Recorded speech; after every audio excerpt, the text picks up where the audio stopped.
If you've ever had someone try to control you, or take away the little things that bring you peace, smash that like button right now. Subscribe, because today's story is one of the most satisfying tales of petty, but powerful, revenge you'll ever hear. If you asked anyone who knew me 10 years ago to describe my life, they would have told you it looked picture perfect. A steady job, a house with a fenced yard, and a wife who on the surface seemed supportive and loving. We weren't rich, but we were stable. And for a while, I believed that stability was the same as happiness. My daily routine was exhausting but predictable.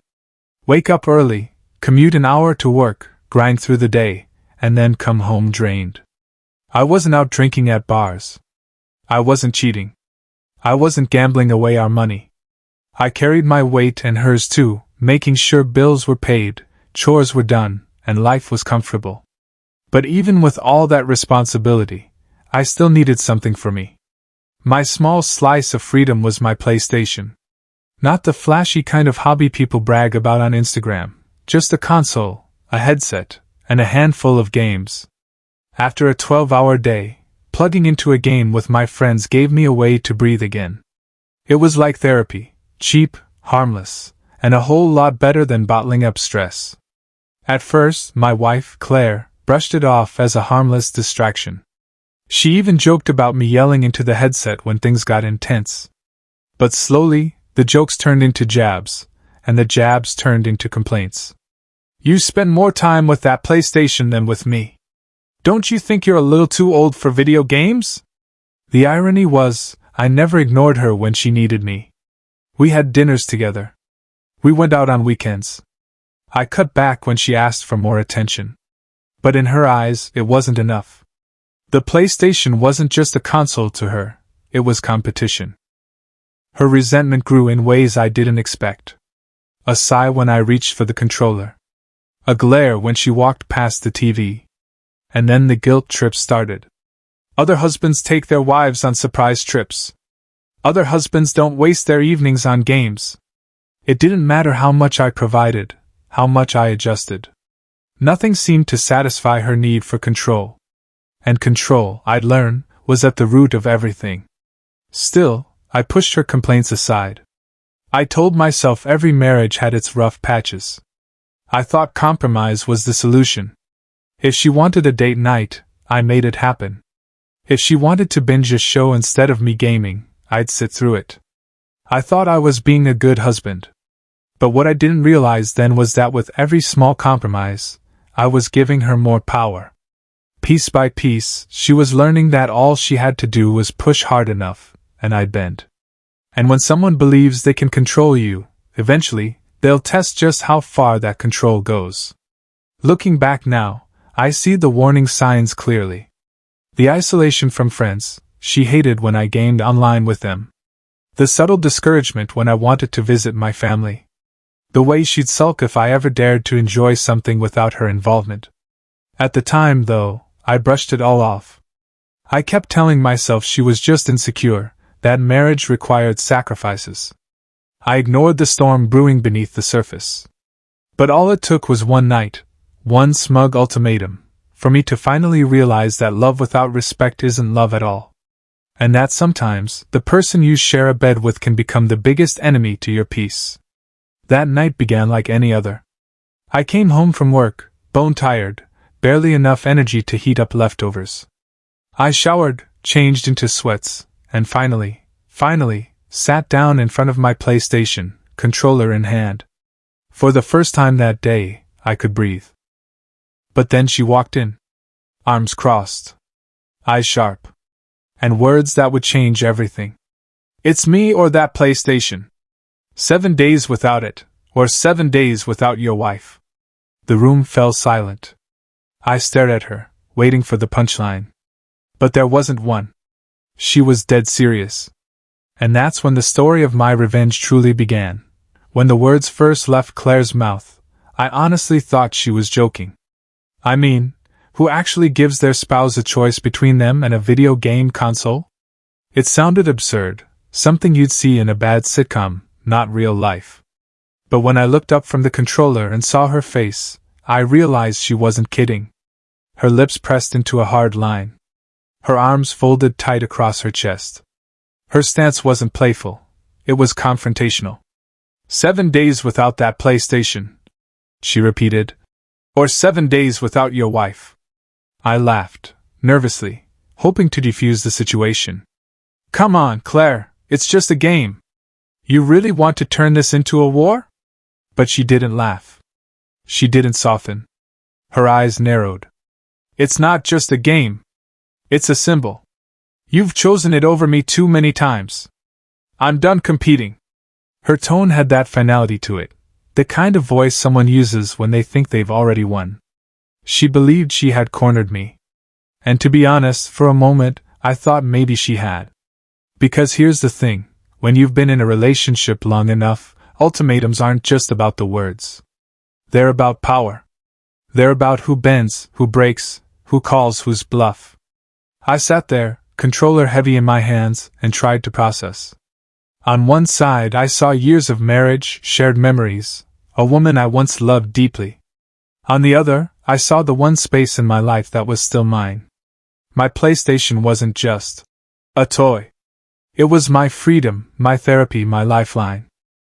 And in that moment, I realized something important. Claire didn't hate the console. She hated the fact that I had something she couldn't control. Her ultimatum wasn't about time. It wasn't about love. It was about dominance. So, she pressed, what's it going to be? The silence stretched. I could hear my own pulse in my ears. And for the first time in years, I felt a spark of defiance. Instead of arguing, instead of pleading, instead of doing what I usually did, folding under pressure, I stood up. I set the controller down. And I looked her dead in the eye. If those are my choices, then I choose the PlayStation. The words left my mouth with a calmness that surprised even me. Her face cracked in disbelief. What did you just say? I repeated it, slower this time. If you're really making me choose, I choose the PlayStation. 7 days without you? Fine. Let's see how that feels. For the first time in our marriage, she didn't know how to respond. Her face turned red, not from anger but from shock. She had played this game expecting me to crumble. She thought I would grovel, apologize, swear off gaming forever just to keep her happy. Instead, I called her bluff. She stormed out of the room, muttering something under her breath about immaturity. I didn't chase after her. I didn't explain myself. I just sat back down, put on my headset, and logged into my game. That night was the first night in a long time I played without guilt. No sideways glances. No sighs from the kitchen. No tension hanging in the air. Just me, my friends online, and a few hours of pure peace. Of course, the silence didn't last. By the next morning, Claire was already running damage control. She tried the cold shoulder at breakfast. She slammed a few cabinet doors. She left the house without saying goodbye. But here's what she didn't understand. The moment she gave me that ultimatum and I called it, something inside me shifted. I wasn't afraid of her anger anymore. I wasn't afraid of being alone. Because for the first time, I realized I already had been alone. I had been living in a marriage where my needs didn't matter, where every compromise was one-sided, where love had been replaced by control. The PlayStation was just the trigger that pulled the truth into the open. And now that the curtain was pulled back, I couldn't unsee it. The next few days would test just how serious she was. Would she leave?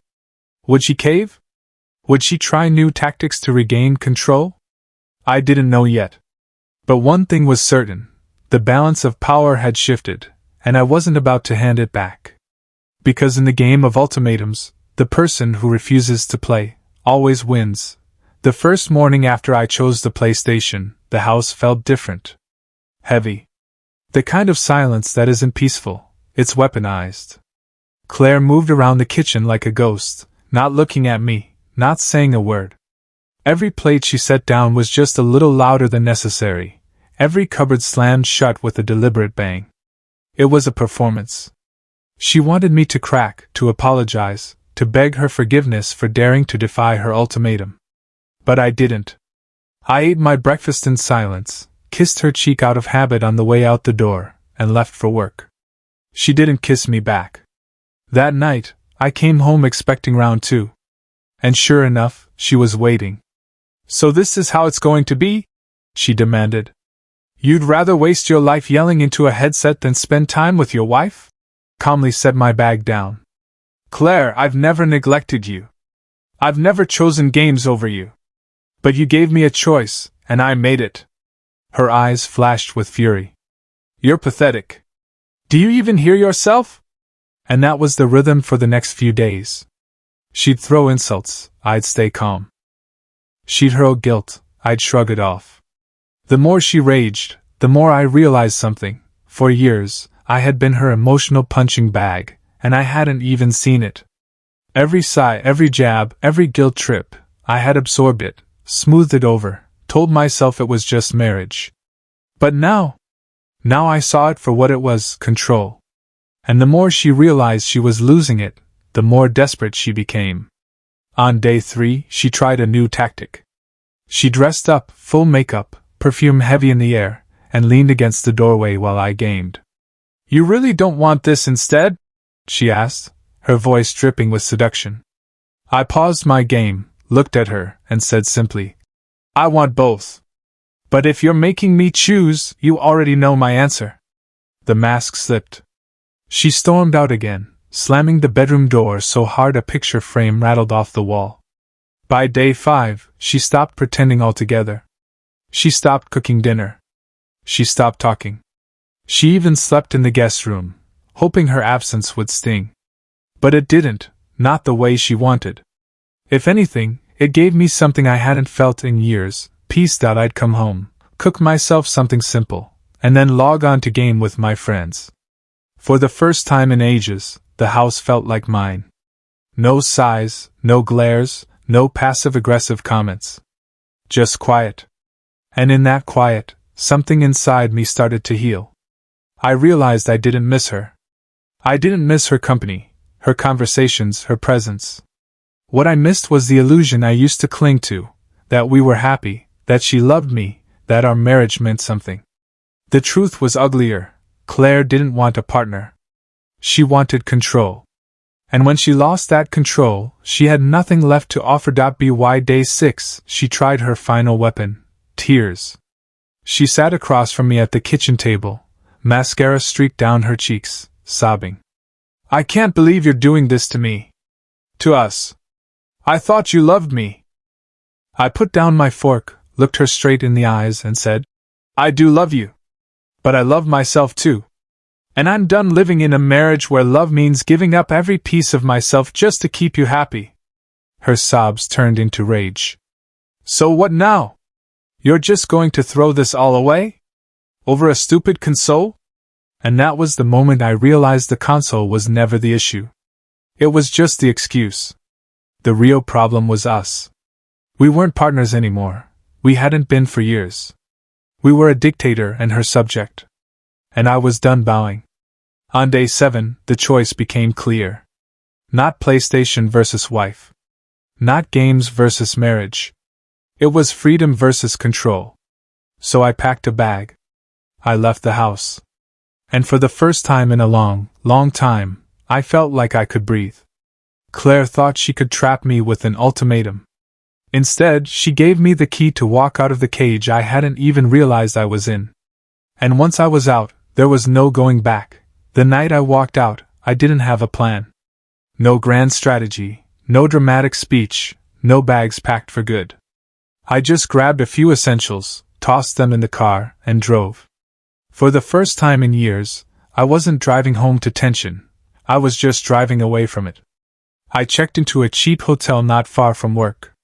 Nothing fancy, a queen bed, flickering fluorescent lights in the hallway, and a coffee maker that probably hadn't been cleaned since the 90s. But you know what? It felt like paradise. That first night, I sat on the bed with takeout Chinese, my PlayStation hooked up to the hotel TV, and a silence that was actually peaceful. No judgment. No glares. No ultimatums. Just me, my noodles, and my squad online. For the first time in years I felt free. The next morning, I woke up lighter. I didn't dread walking into the kitchen. I didn't brace myself for whatever mood Claire was in. I showered, dressed, and headed to work like a man who finally remembered what breathing felt like. By day 2, the text started. "Where are you? You think this is funny? You're acting like a child. Come home and stop embarrassing yourself." I ignored them. By day 3, the tone shifted. "Please. I'm sorry. Just come home. We can talk. This isn't us. You're my husband. I need you here." I still didn't answer.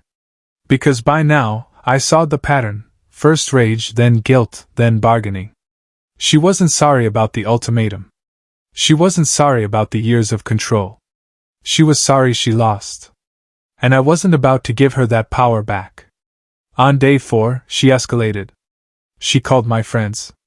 She even called my boss, trying to make it sound like I was unstable, like she was worried about me.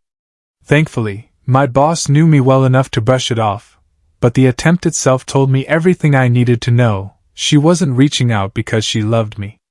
She was trying to manipulate the narrative, paint herself as the victim, and box me into a corner. It backfired. Because now, instead of doubting myself, I started planning. For years I had lived under her rules, walking on eggshells, giving up pieces of myself just to keep the peace. Now I realized peace was never hers to give, it was mine to take. And if she thought an ultimatum was a game, then I was about to play too. Only I played to win.by day 5. I'd already spoken to a lawyer. Nothing official yet, just a consultation. But even that conversation lit a fire in me. The lawyer asked me, point blank, "Do you actually want to save this marriage, or do you want out?"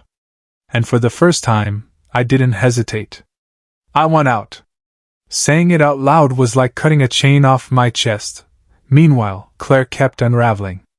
She left me dozens of voicemails, crying, screaming, begging, threatening. It was chaos in audio form. And each one only made me more certain, this wasn't love. This was control dressed up in the costume of marriage. By day 6, I was smiling again. I went out with friends. I laughed. I slept without stress. And when I logged onto my game at night, it wasn't just about escaping, it was about celebrating. Claire had thought the PlayStation was my prison. She didn't realize it was my sanctuary. And by attacking it, she showed me exactly who she really was. On day 7, I made my decision final. I wasn't going back. Not after the silence, not after the tears, not after the guilt trips. The marriage wasn't broken because of the console, it had been broken long before. The ultimatum just exposed the cracks we'd both been pretending didn't exist.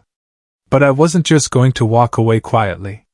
No, Claire needed to understand what it felt like to lose something you thought you controlled. She needed to know what real consequences looked like. And that's when the idea for my revenge started forming. It wouldn't be loud. It wouldn't be violent. It wouldn't even look like revenge at first. But it would cut deeper than anything she had ever done to me. Because sometimes, the sweetest revenge isn't about fighting back. It's about walking away so completely that the other person realizes they never had power in the first place. By the end of that 7th day, I wasn't just ready to leave Claire. I was ready to make sure she understood what she had thrown away. Not in screams, not in arguments, but in a way that would burn every time she thought about me. I went back to the house once, quietly, when I knew she wasn't home. Not to confront her, not to fight, but to collect what was mine, my clothes, my important documents, my games, my console. Everything else? I left it. Furniture, dishes, even the TV we bought together. Because here's the thing about ultimatums. When you demand someone give up what they love most, you assume they're too weak to walk away. My silence, my absence, that was the dagger. By the time Claire came home and found my side of the closet empty, the panic set in. She blew up my phone with calls, texts, voicemails. Each one a progression from rage to begging to rage again. "You coward! You can't just leave! Please come back! We can fix this! You'll regret this! You'll never find someone who loves you like I do. That last one? That was the truth. I would never find someone who loved me like she did, because what she called love was control. And I didn't want it anymore. The next week, I filed for divorce. That was the first strike of revenge. Because Claire had built her entire identity around appearances. The perfect wife, the perfect home, the perfect life. Divorce shattered that facade. To her, it wasn't just losing a husband, it was losing the image she clung to so desperately. But I wasn't done. When the paperwork started rolling in, Claire tried to fight it. She wanted alimony. She wanted the house. She wanted to make me pay for daring to leave her. But remember that consultation I had? I'd come prepared. Every email she'd sent, every manipulative text, every voicemail dripping with threats, I had saved them. My lawyer presented them as evidence, not just of emotional abuse, but of her attempts to control and sabotage me. In the courtroom, Claire's mask slipped. She tried to cry. She tried to play the victim. But the judge saw right through it. And when the ruling came down, it was like poetic justice. I kept my savings. I walked away clean. She didn't get a dime of alimony. The house? Sold. The profits split right down the middle. All that control she had wielded for years vanished in a stroke of a pen. That was the second strike of revenge. The third came after the divorce was finalized. Claire, in her desperation, reached out one last time. She showed up at my hotel. Hair disheveled, eyes wild, begging. Please! I'll change. I'll do anything. Just don't leave me. And I looked her dead in the eyes and said, I already did. Then I closed the door. No shouting. No dramatic fight. Just silence. The same silence she had weaponized for years, only now it was mine. And that silence hit harder than any words ever could. From there, I built my life back up. I found an apartment. I reconnected with friends. I even started dating again, not rushing, just taking my time, relearning what it meant to be with someone who didn't see me as a project to fix or a puppet to control. Claire, meanwhile, spiraled. Mutual friends told me she tried to spin the story, claimed I abandoned her over a game console. But the more she told it, the more ridiculous it sounded. People saw through it. They realized the console wasn't the problem. She was. And that was the final piece of revenge. Not the divorce. Not the freedom. But the fact that in the end, her own actions exposed her. She lost me, she lost her reputation, and she lost the control she valued above all else. Me? I won something far greater than any courtroom victory. I won myself back. The PlayStation wasn't the reason I left, it was the spark that lit the fire. But in choosing it, I chose more than a console. I chose my freedom. I chose my peace. I chose me. And that's the kind of choice no ultimatum can ever take away.